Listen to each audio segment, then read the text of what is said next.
Hello, dear friends. Welcome back to this cozy little corner where stories come alive and where every life, no matter the age, carries wisdom worth sharing. Today, I want to introduce you to someone truly special, Walter Grayson. At 68, Walter isn't a billionaire, but he holds something far more valuable: wisdom earned through years of financial struggle. For decades, he lived paycheck to paycheck, drowning in debt, always feeling like he was falling behind. Until one day, he realized there were 6 habits that keep you poor and that the rich avoid. Now, Walter shares his story not to preach, but to wake us up, because sometimes changing just one habit can change your entire life. And if his story touches your heart, leave a number 1 in the comments below as a sign of shared feeling. And don't forget to share this story with the people you love, because maybe, just maybe, it's exactly what they need to hear right now. The sun dipped low over the quiet town of Millfield, Ohio, casting a soft golden glow across Walter Grayson's front porch, a familiar place that had seen both his darkest nights and his quietest triumphs. At 68, Walter carried the weight of a lifetime in the lines on his face, each crease a memory, each wrinkle a hard-won lesson. His hands, rough and weathered from decades of honest work, wrapped gently around a chipped ceramic mug. Steam rose from his black coffee, curling into the crisp evening air like whispers from another time. The old rocking chair beneath him groaned in rhythm with the settling dusk. Walter's eyes drifted down the sleepy street, children chasing fireflies with laughter in their lungs, neighbors leaning into conversations that didn't need to be hurried. It was peaceful, but peace hadn't always come easy. There was a time when Walter lived shackled to debt, when dreams were distant because even dinner felt uncertain. But tonight, beneath the soft glow of fading light, he was ready to tell the truth that had burned inside him for years. 6 habits that keep you poor and that the rich avoid. He adjusted the small camera, took a breath, and let his voice roll out. Low and steady, rough like gravel, polished by time. "Folks," he said gently, "I've been poor. And I don't mean money's tight, poor. I mean scraping for gas, praying the lights stay on kind of poor. The kind that makes you feel like the world forgot you. I've carried that shame, that fear, that heaviness." He paused. The silence made room for honesty. "But I've also learned what keeps us stuck and what the wealthy do differently. These habits we cling to, they're not harmless. They're anchors, heavy ones, and until you let them go, they'll keep dragging you down." His eyes glinted with something deeper than hope, conviction. But if you break free, there's a life waiting. One you may not even believe is possible yet, but I'm here to tell you, it is. Let's get started. Habit 1. Living beyond your means. Walter's eyes drifted to the horizon, where memories of his younger self lingered. He was 32, newly married to Clara, his high school sweetheart, with a baby on the way. They'd wanted to prove they'd made it, so they signed for a gleaming red Chevy they couldn't afford. The salesman's grin had felt like a victory, but the $400 monthly payments were a noose. "We'd drive past our neighbors, feeling like kings," Walter said, his voice heavy with regret. "But kings don't skip meals to make car payments. Kings don't lie awake wondering how to cover rent." He leaned closer to the camera, his gaze piercing. "The rich don't play that game. They don't buy status. They build wealth. They know a $50,000 car doesn't make you rich. It just makes you broke with better wheels." Walter shared a story about his old boss, Mr. Thompson, a millionaire who owned half the hardware stores in the county. Thompson lived in a modest ranch house, drove a 15-year-old pickup, and wore boots scuffed from years of use. People thought he was cheap, Walter said. But he wasn't cheap. He was smart. His money worked for him, not for some car dealer. Walter's voice softened, almost pleading. Look at your life. Are you spending to impress folks who don't care? The rich live below their means, not above. They invest in assets, stocks, real estate, businesses, not liabilities like fancy cars or designer clothes. Start small. Sell that thing you're overpaying for. Put that money in a savings account. It's not about sacrifice, it's about freedom. Habit 2. Neglecting financial education. Walter's fingers traced the edge of his notebook, its pages yellowed and dog-eared from years of use. I grew up thinking money was simple, he said. Work hard, get paid, spend it. Nobody told me about taxes, interest rates, or investments. I was 40 before I even heard of a 401k. His voice cracked as he recalled a low point, losing $5,000, half his savings, to a shady investment scheme because he didn't know better. I wasn't dumb, he said. I was ignorant, and ignorance is expensive. The wealthy, Walter explained, are relentless learners. They devour books like The Millionaire Next Door, listen to podcasts like The Dave Ramsey Show, and study markets like chess players, study boards. They don't just earn money, he said, they master it. Walter held up his notebook, its pages filled with handwritten notes on budgeting, compound interest, and real estate. This is my diploma, he said, smiling faintly. I earned it the hard way, but you don't have to. Start where you are. Spend 15 minutes a day learning. Watch a YouTube video on mutual funds. Read a blog on debt. Knowledge isn't just power, it's profit. He shared a story about his friend Maria, who transformed her life by taking a free community college course on personal finance.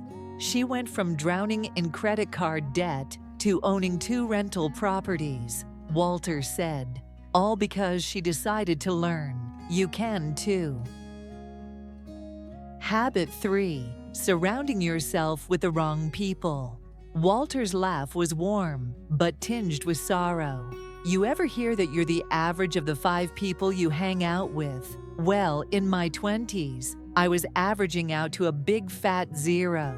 He painted a vivid picture of his old crew. Jimmy, who always had a beer in hand and a new business idea. Tommy, who spent every paycheck on lottery tickets. And Dave, who mocked anyone trying to get ahead. They were good guys, Walter said, but they were dream killers. They didn't plan, didn't save, didn't grow, and neither did I when I was with them. Then came Clara's uncle, Mr. Reynolds, a retired banker who changed Walter's life.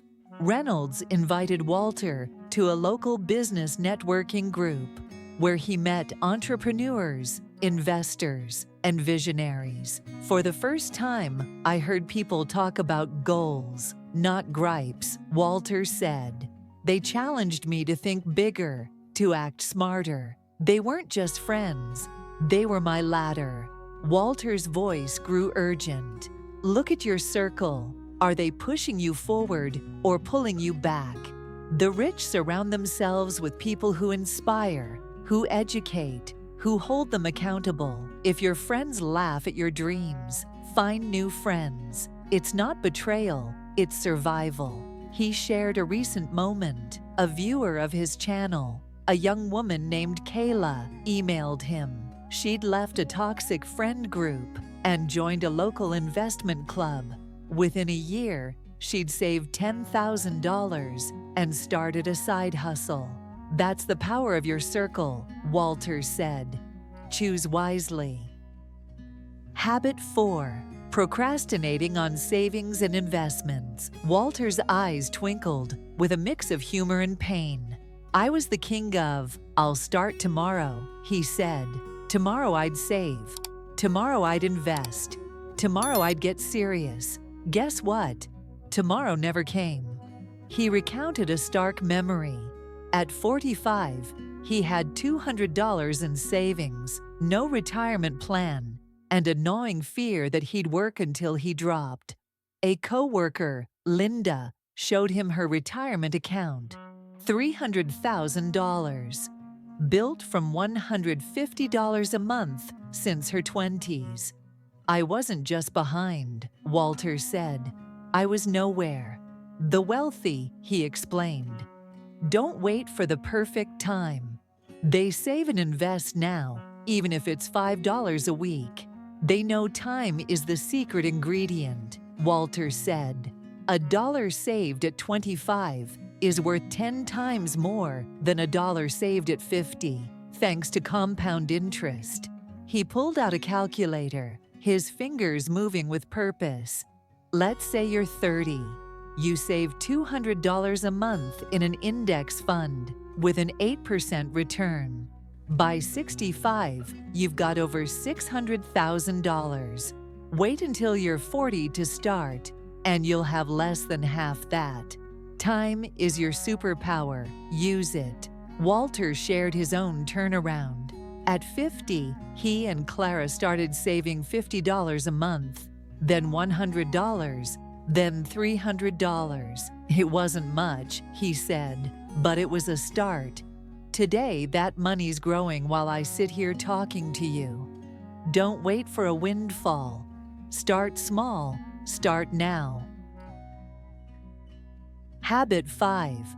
Letting fear control your decisions. Walter's voice dropped, heavy with the weight of missed chances. Fear was my jailer, he said.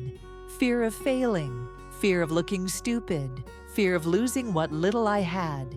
It kept me small. He told a story that still stung. In 1998, a friend offered him a chance to invest $2,000 in a small tech company. Walter said no, paralyzed by the thought of loss. That company was Amazon. I could have been a millionaire, he said, shaking his head. But fear said, stay safe, and safe kept me broke. The wealthy, Walter explained, aren't immune to fear. They're strategic about it. They don't leap blindly, he said. They research, plan, and act. They know the real risk isn't failing. It's never trying. He shared a smaller but prouder moment. At 52, he started a side hustle, restoring old furniture. I was terrified I'd mess up, he said. But I sold my first piece for $200, and that fear turned into confidence. Walter's eyes locked on the camera. What's fear stopping you from doing? Starting a business, learning a skill, investing. Take one step, read one article, make one call. The rich don't wait for courage. They build it by acting. You can too.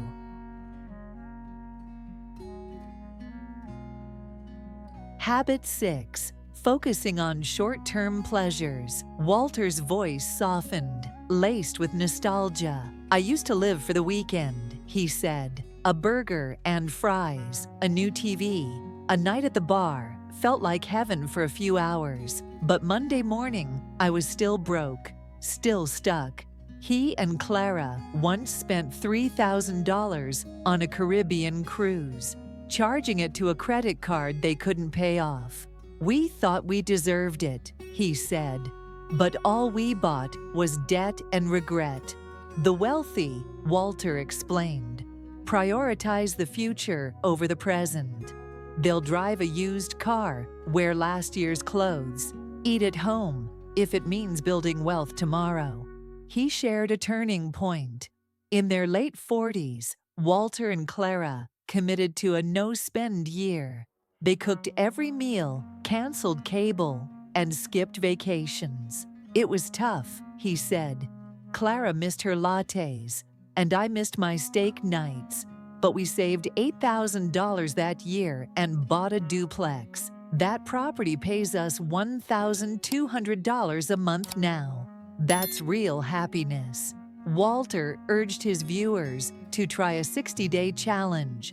Cut one indulgence, coffee shop visits, streaming services, and invest the savings. It's not about deprivation, he said.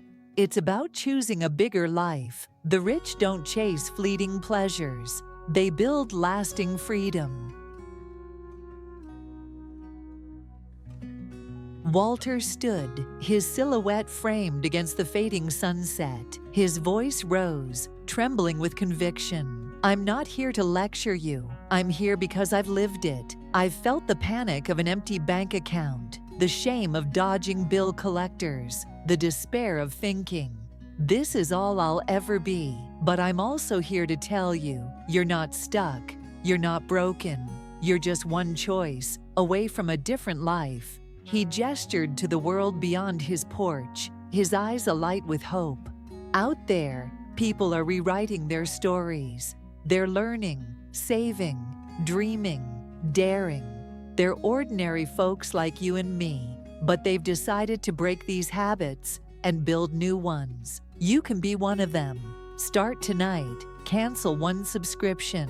Read one chapter. Reach out to one person who inspires you. Small steps lead to big places. Walter's voice softened, but its power lingered. I wish I'd known these truths at 25, but I'm grateful I learned them at all. Now it's your turn. You're stronger than you know. You're smarter than you think. Take control of your money, your time, your future. The life you want is waiting. Just reach for it. Millfield, he'd offered more than advice. He'd offered hope, a roadmap, a spark. Thank you for taking the time to listen and walk alongside us. We hope today's story touched a quiet corner of your heart. Hold on to that feeling. And if you found even a spark of inspiration, we invite you to stay with us for the next stories to come. Each journey we share carries a message, a ray of hope, and perhaps it's exactly what you or someone you love needs right now. We'll see you again in the next story, where together we continue to share, to heal, and to move forward with hearts full of courage and hope.